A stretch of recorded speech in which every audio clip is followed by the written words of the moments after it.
Hi everyone, this is Chandan Kumar and welcome to my channel QA Maths. In the last video of this very topic, we have discussed some basic concept related to percentage and we have also discussed some basic problems related to this very topic. In this very video and the upcoming video of related to this very topic, we will discuss various type of questions that are being asked in the examination. There are several types of questions that you will find related to this very topic.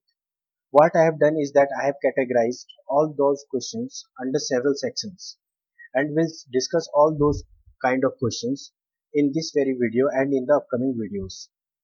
This video will mainly deal with the questions based on this kind of topics. The first type of you will find will be successive percentage change based questions. In the next type will be population growth based questions and the third type will be analysis based questions. So without delaying, let's start the video. See, what's the first question that comes over here is that it says the price of rice has increased by 60%.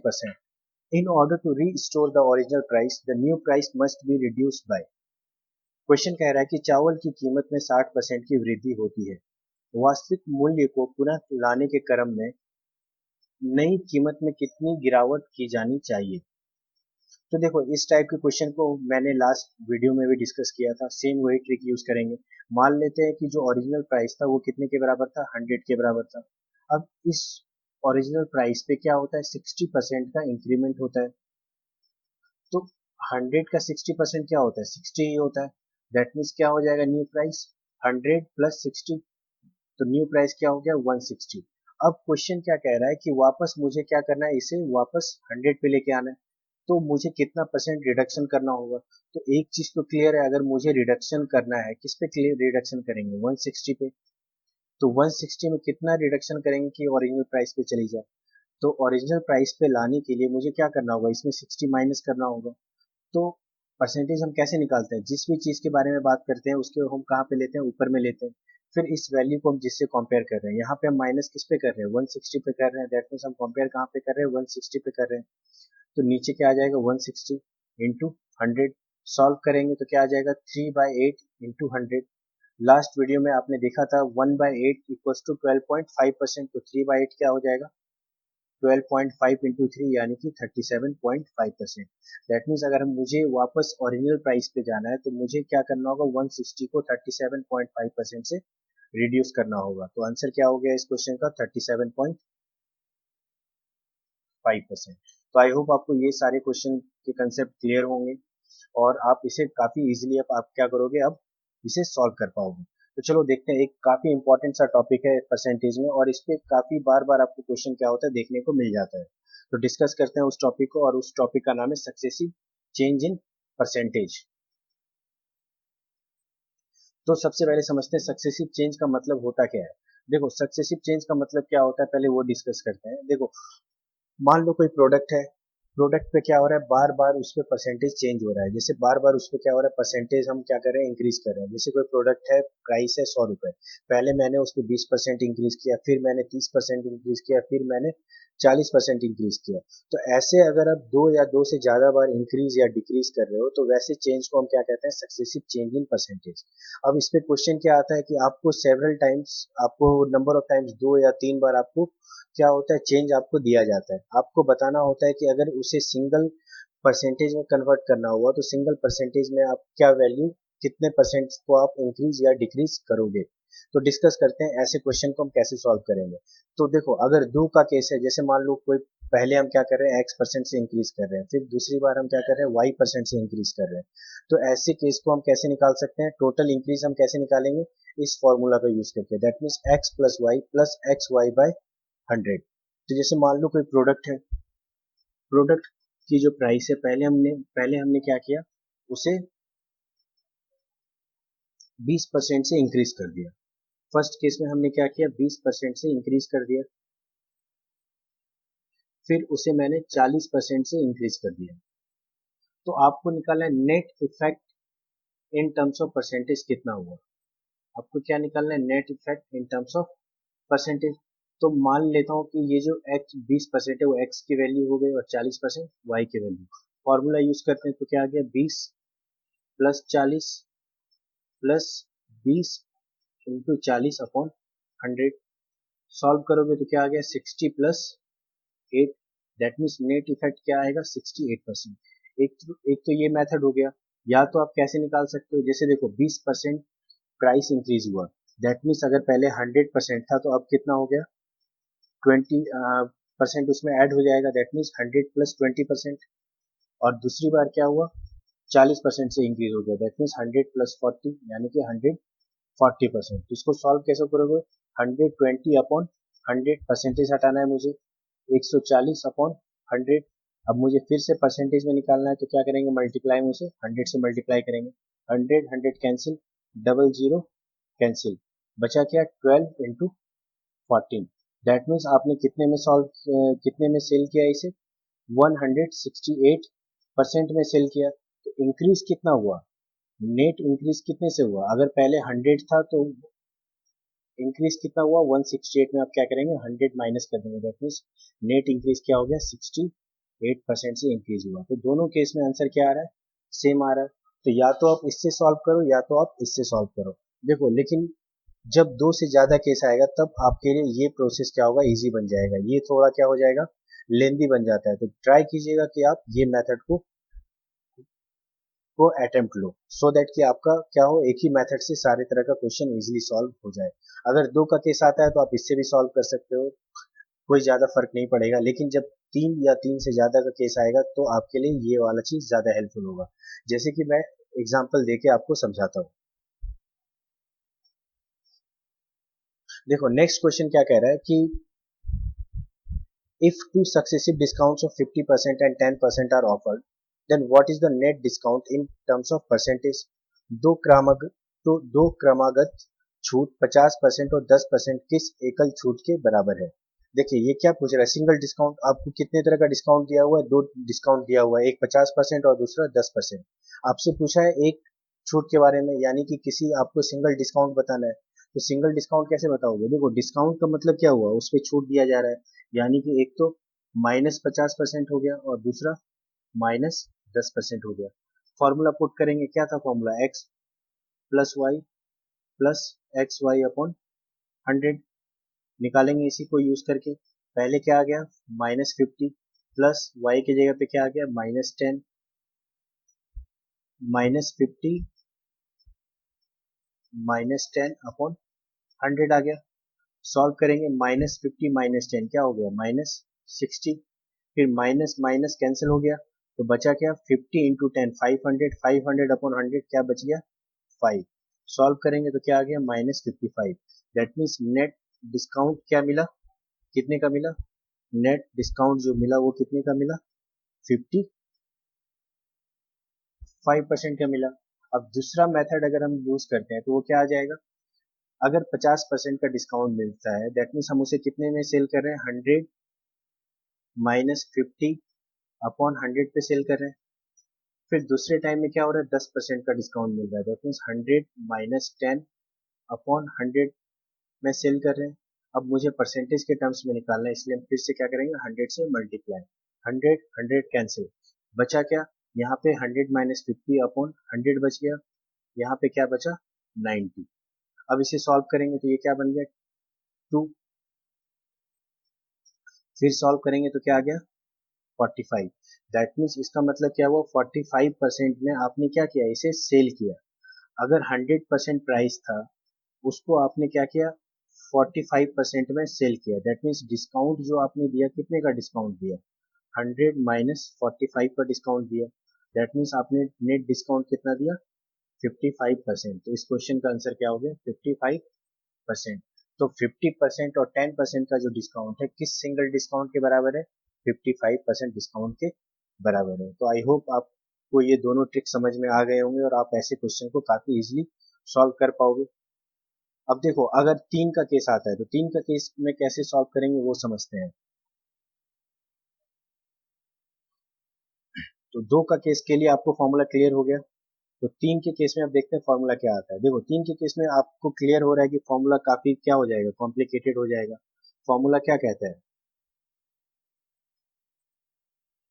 Formula क्या कह रहा है x plus y plus z plus x y y z plus z x upon 100 plus x y z upon 100 का square. तो देखो formula से ही आपको समझ में आ रहा है वो कितना ये लेंदी हो जाएगा क्योंकि आपको यहाँ पे एक तो पहले 3 मल्टीप्लीकेशन करना है और यहाँ पे एक और मल्टीप्लीकेशन, यानी कि टोटल 5 बार आपको मल्टीप्लाई करना होगा। तो सोचो कितना लेंदी हो जाएगा ऐसे अगर मेथड आप अप्लाई करोगे। तो आपको क्या करना है, एक सिंपल सा मैं ट्रिक बता रहा हूँ। इस ऐसे क्वेश्चन को आप 3 मेथड से सॉल्व कर सकते हो। एक तो ये फॉर्मूला यूज करके, जो कि आपको बिल्कुल भी नहीं करना है एग्जाम में। तो जो करना है वो डिस्कस करते हैं और देखते हैं नेक्स्ट आपको कैसे इस टाइप के क्वेश्चन को सॉल्व करना है। तो देखो नेक्स्ट क्वेश्चन क्या कह रहा है कि if the discount on the printed price of an item are 30%, 20% and 10% respectively, what is the total percentage of actual discount? तो देखो यार 3 बार डिस्काउंट दिया गया, एक बार 30%, एक बार 20%, एक बार 10%। आप किसी भी ऑर्डर में लो, पहले 10% ले लो, फिर 20% ले लो, फिर 30% ले लो, या फिर पहले 20% ले लो, फिर 30% ले लो, फिर 10%। आपको जो वैल्यू मिलेगा नेट डिस्काउंट का वो सेम मिलेगा। तो आप किसी भी ऑर्डर में ले सकते हो। तो एक तो आप फॉर्मूला मेथड से कर सकते हो, लेकिन वो आपको करना नहीं है। तो क्या करना है, तो पहले समझो पहला मेथड आपको जो यूज करना है वो क्या करना है कि मान लीजिए आपको जो डिस्काउंट दिया गया है, एक तो 30% का दिया गया है, दूसरा जो डिस्काउंट है वो 20% का है, और तीसरा जो डिस्काउंट है वो 10% का है। तो पहले हम क्या करेंगे, इन दोनों को सॉल्व करेंगे सेम फॉर्मूला यूज करके, जो हम लोग क्या कर रहे थे दो डिस्काउंट के केस में कर रहे थे। तो क्या आ जाएगा, -30 -20 प्लस -30 इंटू -20 अपॉन 100, ये आएगा। अब इसका आंसर क्या आ गया, -50 प्लस 30 × 20 क्या होता है 600, और माइनस माइनस कैंसिल, 600 अपॉन 100 क्या आ गया 6। दैट मीन्स नेट चेंज जो आएगा वो क्या आएगा 40 -44%। दैट मीन्स डिस्काउंट जो मिलेगा वो कितने का मिलेगा, यहाँ पे 44% का डिस्काउंट मिलेगा। एक तो ये केस हो गया, ठीक है, एक तो ये केस हो गया। अब ये दो पॉइंट को तो आपने सॉल्व कर दिया, अब क्या करना है, इसको आपको इसके साथ सॉल्व करना है। फिर से वही फॉर्मूला यूज करेंगे, -44 -10 प्लस -44 इंटू -10 अपॉन 100। तो वैल्यू क्या आ गया, -54, माइनस माइनस फिर से कैंसिल, तो यहाँ पे क्या आ गया 4.4। तो नेट चेंज क्या आ गया -49.6%। तो ओवरऑल अगर तीनों डिस्काउंट को मिलाया जाए तो वो कितने के बराबर होगा, 49.6% के बराबर। तो देखो यहाँ पे क्या हो रहा है, दो बार आपको प्रोसेस को यूज करना पड़ रहा है। तो ये लेंदी प्रोसेस ना ही यूज करो तो क्या होगा, बेटर होगा। तो हम क्या करेंगे, यूनिवर्सल मेथड यूज करेंगे जो मैंने बताया। ये क्या होगा, डायरेक्टली आप अप्लाई कर सकते हो। देखो जैसे कह रहा है 30% का डिस्काउंट, तो क्या करेंगे 100 माइनस 30 क्या होता है 70% के बराबर। दैट मीन 70 ओवर 100 में सेल करोगे। फिर 20% का डिस्काउंट दैट मीन्स 80 अपॉन 100 में सेल करोगे। फिर 10% का डिस्काउंट दैट मीन्स 90 अपॉन 100 में सॉल्व करोगे। अब मुझे परसेंटेज के टर्म्स में निकालना है, तो आंसर क्या आ जाएगा, 100 से मल्टीप्लाई हम कर देंगे, 100 100 कैंसिल, डबल जीरो कैंसिल, यहाँ पे सिंगल जीरो कैंसिल। अब देखो क्या बचा, 7 × 9 × 8 अपॉन 10। तो 9 × 8 क्या होता है 72, 72 × 7 क्या हो गया 70 × 7 490, 490 plus 7 × 2 that means 504 upon 10। That means आप सेल कितने पे कर रहे हो 50.4% पे, जबकि प्राइस कितना था 100% था। तो सेल कर रहे हो जब 50.4% पे, तो आप डिस्काउंट कितना दे रहे हो 100 माइनस 50.4, यानी कि 49.6% का आप सिंगल डिस्काउंट ऑफर कर रहे हो। तो आई होप आपको ये चीजें क्लियर है। अब यहाँ से क्या कर सकते हो, आप क्वेश्चन को इजीली सॉल्व कर सकते हो।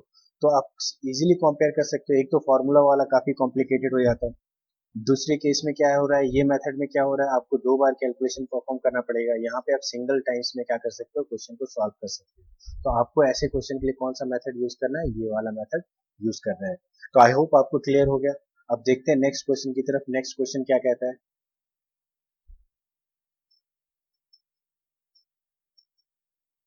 देखो नेक्स्ट क्वेश्चन क्या कह रहा है,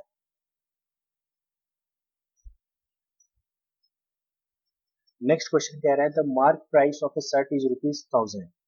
मार्क प्राइस कितना दिया हुआ है, 1000 रुपीज है, 1000 रुपए है। अब शॉपकीपर क्या कर रहा है, ऑफर कर रहा है डिस्काउंट कितना, पहले तो 10% कर रहा है, फिर वो 20% कर रहा है, और फिर फाइनली वो 30% ऑफर कर रहा है। तो अभी मैंने लास्ट क्वेश्चन में सेम केस डिस्कस किया था, 30%, 20% और 10% का डिस्काउंट। और ये 30%,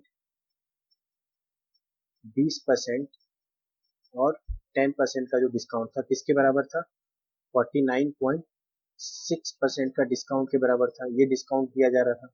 ओवरऑल नेट जो सिंगल डिस्काउंट था वो कितने के बराबर था, 49.6%।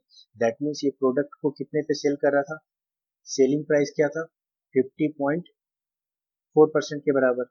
तो आपसे क्या पूछा है कि जो कस्टमर है उसे कितना पे करना पड़ेगा, तो कस्टमर को कितना पे करना पड़ेगा उस प्रोडक्ट का 50.4%। तो प्रोडक्ट का 50.4% क्या हो जाएगा, किसका हो जाएगा, जो उसका मार्क प्राइस था 1000 रुपीज का। तो आपको क्लियर है कि ये क्वेश्चन को आप कैसे सॉल्व करोगे। आप 50 जैसे परसेंटेज से वैल्यू निकालना है, ये प्रोसेस मैंने आपको बताया था कैसे करोगे। 50.4 परसेंटेज को हटाना है तो क्या आ जाएगा नीचे 100, ऑफ का मतलब multiplication, that means 1000, double zero, double zero cancel, that means 50.4 into 10 क्या हो गया, ₹504। दैट मीन्स कस्टमर कितना पे करेगा, 504 रुपए पे करेगा। तो आई होप ये क्वेश्चन आपको क्लियर हो गया। तो ये था सक्सेसिव डिस्काउंट का केस। अब बढ़ते हैं नेक्स्ट क्वेश्चन टाइप की तरफ, और नेक्स्ट क्वेश्चन देखते हैं क्या कहता है।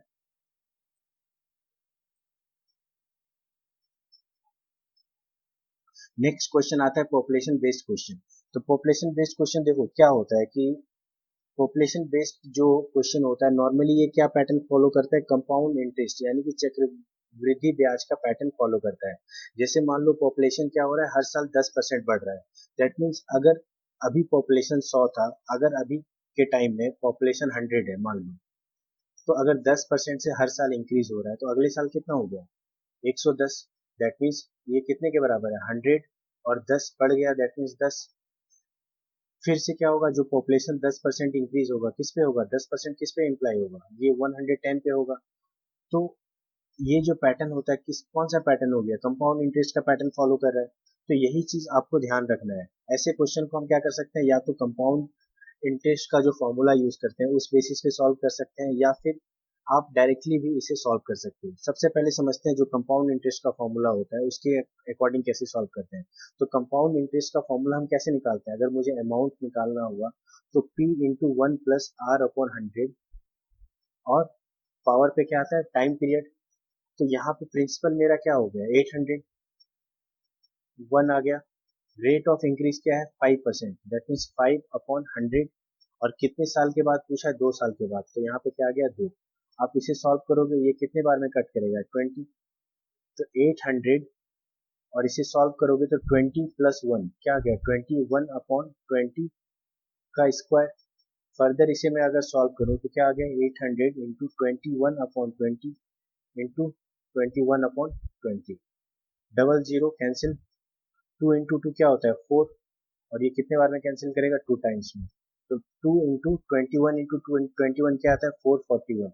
इसका वैल्यू क्या आ गया, 882। दैट मीन 2 साल के बाद पॉपुलेशन क्या हो जाएगा, 882। अब देखो यहीं से क्या डिराइव होता है, यहीं से क्या डिराइव होता है, ये देखो क्या कह रहा है, पॉपुलेशन 5% से इंक्रीज हो रहा है। लास्ट क्वेश्चन जो आप देख रहे थे क्या हो रहा था, अगर 5% से इंक्रीज हो रहा है तो मैं कह सकता हूँ कि 100 + 5 होगा अपॉन 100 होगा। 2 साल के लिए हो रहा है, नेक्स्ट टाइम भी क्या होगा, 5% से बढ़ेगा, दैट मीन्स 100 + 5/100 हो जाएगा। इसे फर्दर सॉल्व करेंगे तो क्या आ गया, 800 इंटू 105/100 इंटू 105/100। इसे मैं फर्दर सॉल्व करूँ तो क्या आ गया, 21/20, 21/20। अब अगर कंपेयर करो तो देखो यही सेम चीज आ गया। तो आंसर क्या आ जाएगा यहाँ पे, 882। तो आप ये मेथड डायरेक्टली आप क्या कर सकते हो, यूज कर सकते हो, और इसके लिए आपको कोई भी फॉर्मूला रटने की जरूरत नहीं है। आप डायरेक्टली कंसेप्ट वाइज क्या कर सकते हो, ऐसे क्वेश्चन को बहुत ही इजीली सॉल्व कर सकते हो। बढ़ते हैं नेक्स्ट क्वेश्चन की तरफ, देखते हैं नेक्स्ट क्वेश्चन क्या कहता है।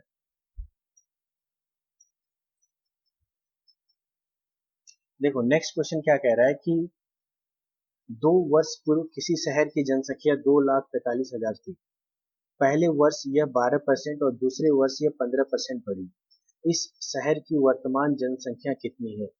2 years ago, the population of any town is 2,45,000 and there is an increment of 12% in the first year and 15% in the second year.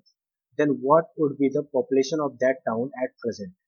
ठीक है, तो क्वेश्चन क्या कह रहा है? 2 साल पहले पॉपुलेशन था 2,45,000। पहले साल ये कितने से बढ़ा? 12% से बढ़ा। पहले साल जो बढ़ा वो कितने से बढ़ा? 12% से बढ़ा। और दूसरे साल अगर ये कितने से बढ़ा? 15% से बढ़ा। तो एक चीज तो मुझे क्लियर है कि पहले साल अगर 2 साल पहले पॉपुलेशन क्या था? 2,45,000। तो और मुझे निकालना क्या है? पॉपुलेशन आफ्टर 2 years निकालना था। एक चीज पता है, 2,45,000 इंटू 12% से पॉपुलेशन बढ़ रहा है पहले साल, दैट मीन्स 100 प्लस 12 हो जाएगा अपॉन 100। फिर दूसरे साल कितने से बढ़ रहा है? 15% से बढ़ रहा है, दैट मीन्स 100 प्लस 15 अपॉन 100 हो जाएगा। अब यहाँ से क्या करेंगे? 2,45,000 ऊपर क्या आ गया? 112 अपॉन 100। फिर यहाँ पे क्या आ गया? 115 अपॉन 100। सॉल्व करेंगे इसे, डबल जीरो कैंसिल, यहाँ पे क्या रिमेनिंग रह जाएगा? 10, एक जीरो कैंसिल। ठीक है, अब इसे अगर मैं सॉल्व करता हूँ तो ये 5 से अगर मैं सॉल्व करता हूँ तो यहाँ क्या आ गया? 2 और यहाँ पे क्या आ जाएगा? 23।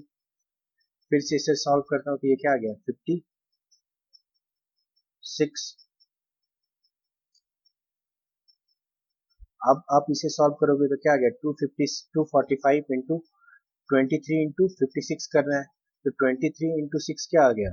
20 इंटू 6 120, 120 प्लस 18 138। तो 8 आ गया, 13 रिमेनिंग रहा। फिर क्या आ गया? 23 इंटू 5, 20 इंटू 5 100 प्लस 15, 115, 115, 115 प्लस 13, तो क्या आ गया? 1288। और जब आप इसे सॉल्व करोगे तो आपके पास वैल्यू क्या आ जाएगा?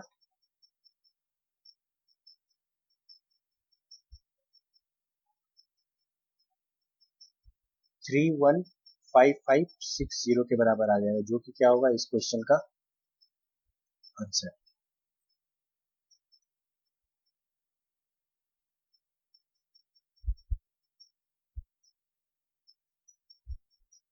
बढ़ते हैं नेक्स्ट क्वेश्चन की तरफ। नेक्स्ट क्वेश्चन क्या कहता है? A boy found the answer for the question. Question क्या कह रहा है? Subtract the sum 1/4, 1/4 and 1/5 from unity and express the answer in decimals as 0.45।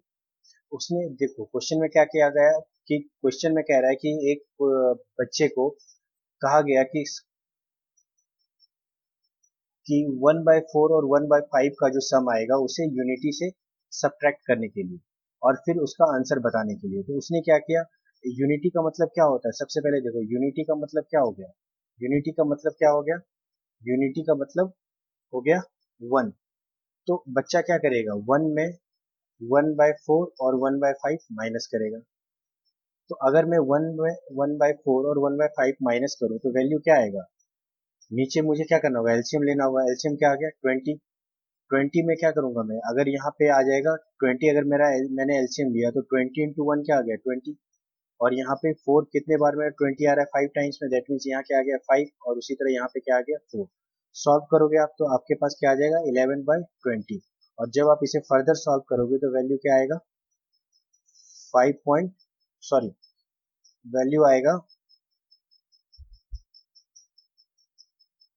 0.55, ये वैल्यू आएगा।